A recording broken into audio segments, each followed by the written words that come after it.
everyone. I hope you all are doing well. Welcome. My name is Brooke, and I am a Vedic numerologist and astrologer.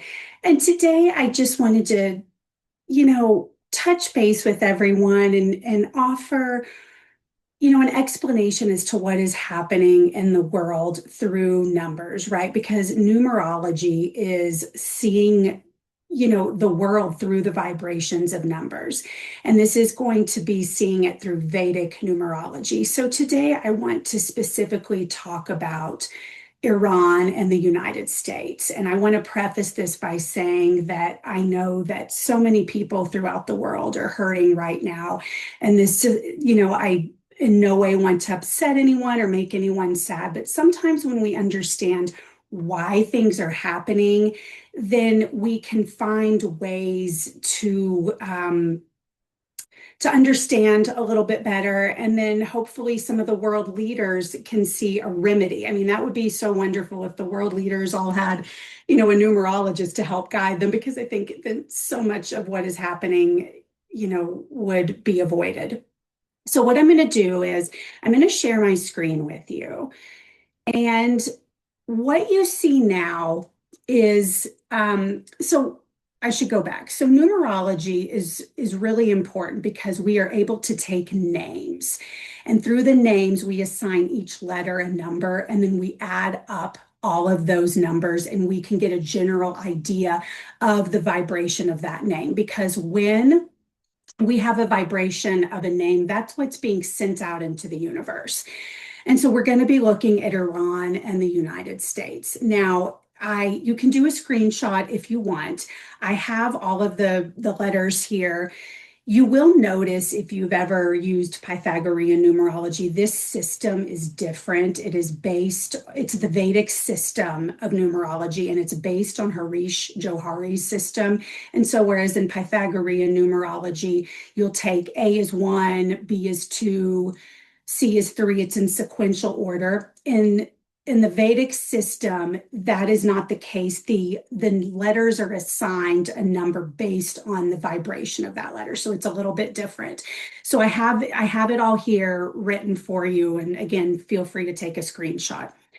So first of all, we have Iran. So the I is a 1, the R is a 2, the A is a 1, the N is a 5, and then we add those up and it becomes 9. The same with the United States. I have everything listed and you can go over it and check. I want to say that when we are comparing names or just even getting the number for a name, we always want to use the common name because that is the main vibration that is being put out into the universe. So for instance, the US is known as America, but that's not the main name that we call it. And thus we need to call it the main name because that's the vibration that it's mainly putting out. So let's take the United States. I went ahead and just put all the numbers in. The United comes to the number 25, and then States comes to 20. Then when we add the 25 and the 20 together, sorry, let me go ahead and delete all of this here. So going back, so then when we add the 25 and the 20 together, that becomes 45. And 4 plus 5 is 9. So whenever we're creating a name, we always want to break it down to its lowest number. It has to be a single digit. Also, quick thing, you'll notice that within Vedic numerology, there is no number 9. There are no letters assigned to number 9 because number 9 is very special within Vedic numerology because it's the culmination of all of the numbers. So 1 through 8, if you take all of those numbers, adds up to 9. So no letters are assigned to number 9. Now, when we get the two final numbers, which are called the name numbers, we notice that Iran is a 9. And then we also notice that the United States is a 9. Okay, so what does that mean? Number 9 is represented by the planet Mars within Vedic astrology. And please keep in mind that this is based on Jyotish. That's Vedic astrology. It's the sidereal system. It's not Western astrology. So they're both represented by Mars. What is Mars? Mars is a warrior. He's the commander of the army. He is courageous. He is a fighter. He he does what he thinks is fair, but on the flip side, he can be very volatile and lose his cool just within a minute. And so both of these countries have this energy. And you know, when two numbers are both nine, there's no mitigating factor to calm the energy, right?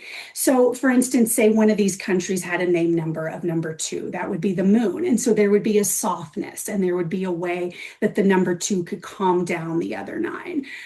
Say it was a number six, that's Venus. Again, that would be a calming energy to one of the countries that had a number nine. But both of these countries are represented by Mars. So they can, on the lower end of the energy, they can be highly aggressive and highly volatile. And think of them as two commanders going into war, right? That is the energy of what is happening between these two countries. You know, they have had problems in the past. We think back to the 80s, and there have been issues between Iran and the US for a long time. Now, the opposite of this energy, of this fighter, courageous energy, is humanitarianism. Number nine is, at its highest vibration, the kindest, most selfless number. Why? Because again, it's the culmination of all the numbers. And so it embodies all the numbers and thus has the compassion because it carries all the numbers. And so it has a very compassionate side. And it's also a humanitarian. And so what is really challenging about what is happening is that while both of these countries have the capability of not doing some nice things, they both also hold the energy of compassion. And so, because both of these countries have the number nine, they're pretty evenly matched. And I'm not talking about who has more power, who has more money, who has more manpower. It's not that, it's their energy. They carry the same unique vibration of number nine energy. And so they're very evenly matched. They are going to fight for what they think is right. So, I want to also say, I am in the US, and so I can only speak about the US, but sometimes the US does things that they think are right, but sometimes they aren't. And so number nine carries that energy of just going out onto the field and doing what it thinks is right, but sometimes it's not. And so that's important because Mars isn't always reflective, right? And so it's something that both countries need to instill more of. They need to be a little bit more reflective about what is happening. And then, oddly enough, both of these countries have the potential to be great leaders. Why? So after number nine is zero, right? So what is zero? It's the void, it's nothingness, but it also begins a new journey. And so if we can get through some of this willingness to want to have more of that, commander warrior energy, if we can move past that, then there's a new journey, and that can be great leadership and guiding humanity in the correct way. And so, I don't want to make this too much of a political discussion because there is so much sadness and turmoil out in the world. But I did want to show why things are happening as they are. We need to, as numerologists and astrologers, we're not here to judge, because then when we do that, we are creating a whole new set of karmas, right? Karmas for ourselves, karmas for others. So we need to do our best to not judge. We're only here to see the information, understand it, and then convey it so that something good can come from this. And that is the brilliant thing about Vedic numerology. We're not just here saying, oh, this is why it's happening, that's why it's happening. I mean, that's good and grand. Anyone can predict what's going to happen, but we have to find remedies for what is going to happen. And so a remedy that would be great for both of these countries, and it would be my greatest hope. I mean, maybe there's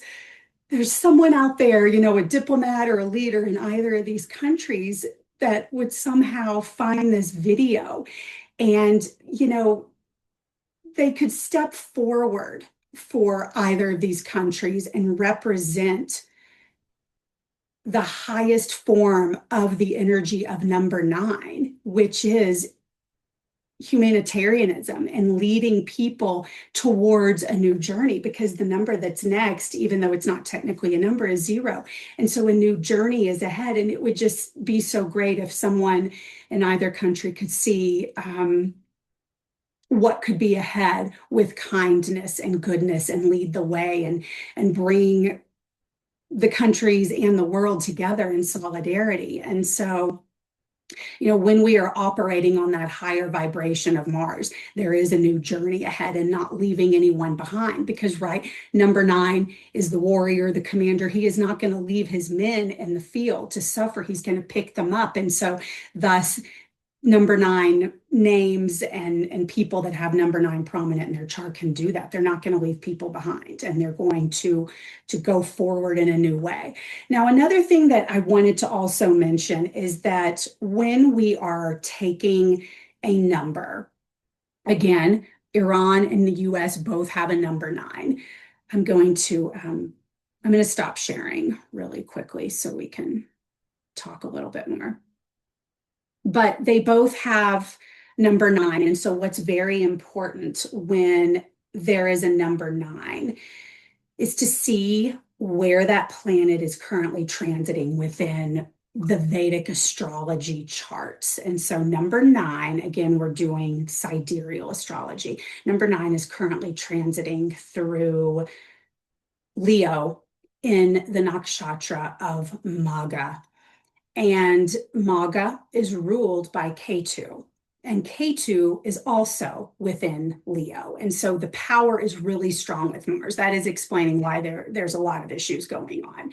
But Magha is represented by the Petries, and the Petries are the ancestors. And so that could have something to do with why there's this conflict right now, right, between Iran and the US, is because it's a karmic conflict, and the Petries are underground. And so it's just this long-standing conflict that is finally coming to a head. Now, when we're also looking at Mars, and again, because Iran and the US are number 9, we have to see where the sun is, because the sun, Surya, is the king, and he is in charge of the commander and the army. And so it's really important to see what the sun is doing. And additionally, because Mars is sitting within Leo, we need to really see what's happening with the sun. So the sun is currently in Ardra Nakshatra with Jupiter. Ardra Nakshatra is a really challenging nakshatra. It's about destruction. It sits entirely within the zodiac sign of Gemini. And so it fully embodies this mercurial energy. And Mars doesn't do well with Mercury, right? Because Mercury wants to analyze, Mars just wants to go in and fight. And so, Sun is sitting here within Ardra with Jupiter. Now, Ardra is ruled by the fierce form of Lord Shiva, and he's the howler. He just, he brings storms of destruction. But then what happens after the destruction? Something new is brought. And so because the king, the head of the commander, Mars, is sitting within Ardra Nakshatra, there's some problems that are happening within the leaders of both countries, and it's sitting with Jupiter. And so, and Jupiter is our morals. And so there's just a complete destruction of everything that the sun represents and of morals. So things are just, they're they're breaking apart so that they can be transformed. And then, interestingly enough, there is going to be a new moon on the 25th in 2 days, the 25th of June. It's 6:30 a.m. Eastern Standard Time, I believe. And so, the moon is coming here. And so we're going to be changing the way that we feel. There has to be a complete recalibration of what is happening. And so while Ardra is incredibly destructive, it's supposed to bring out something new. And so again, I wanted to do this video because I think that this can give our leaders a chance to see what is really happening and to guide everyone towards something new, right? Mars again can be a fighter, but it doesn't have to be that way. It can be a new chapter in humanity, but someone has to lead the way. Someone has to let go of their willingness to want to fight and the ego and try to do what's best for humanity, because this is the time. And so I hope that was helpful. It was just a quick way so you can see how names influence what is happening and how some countries can get along and some can't. So thank you so much for watching, and I will talk to you all soon.